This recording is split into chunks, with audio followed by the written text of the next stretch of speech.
Hey everyone, this is Dirk sharing the very first ever FromWhereIDrone.com tutorial. And basically what I wanted to share with you today is how I get my drone videos onto Instagram. I have a couple examples here and I will link to them below. But the problem is I have my clip here and I've selected my in point and my out point in Adobe Premiere. And right now my clip is 32 seconds long. The problem is Instagram only lets you upload video clips that are 15 seconds or shorter. So I'm going to set a mark at 15 seconds. And you can see that somehow I need to fit all of this into this space. Now what you could do is you could go up to clip speed and you could type in like 250% or something like that. But that would be called doing a constant speed change. And that is when the entire video clip changes at the same speed. But what I want to do is I want to do a variable speed change. And that is where the video playback changes dynamically. So in the example on my Instagram, this one specifically, I start really slow in the beginning and then it zooms really fast and then it slows down at the end. So that's a variable speed change, and that's exactly what I want to show you how to do today. So what I'm going to do is drag my tracks so they're a bit bigger. If you haven't done that yet, then your tracks will probably look like this. All you have to do is click the little separator between the two tracks, drag up, and now we got a big viewer right here of the clip. So what I'm going to do is I'm going to come over here to the little icon that says FX. I'm going to right click on it and you can see that I can set it to any of these settings. So right now it's set to opacity because it has the little bullet next to opacity. And basically what that means is this bar will change the opacity of your clip. So if I click and drag down to 50%, my video clip just got darker. If I drag it down even further, even darker. That's not what I want, so I'm going to put it back to 100. But I'm going to right click on this and change that bar to now enable time remapping. Excuse me. So this bar now is going to let me change the speed. And basically what time remapping needs is two keyframes. So I'm going to go to the beginning where I want the clip to go really fast, which is about like right here. And I can click right here on the little keyframe button, or I could just command click. And I have added a keyframe, as you can see right here. Then I'm going to go to the end, kind of like right when it starts to hover, which is right about here. And I'm going to command click. And now I have my two keyframes, this one and this one.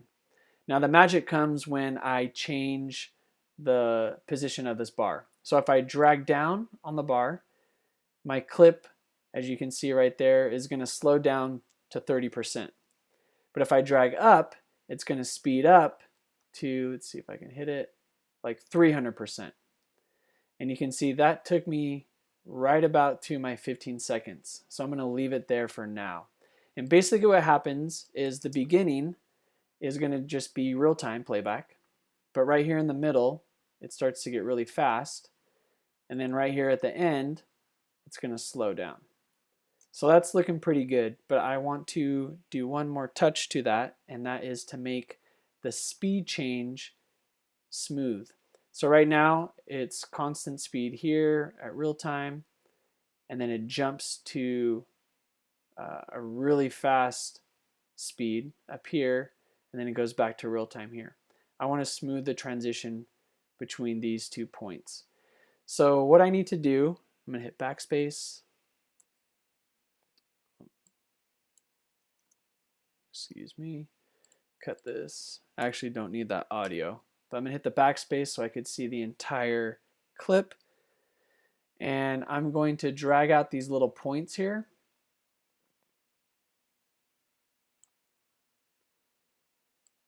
And you can already start to tell that there's probably some type of ramping going on.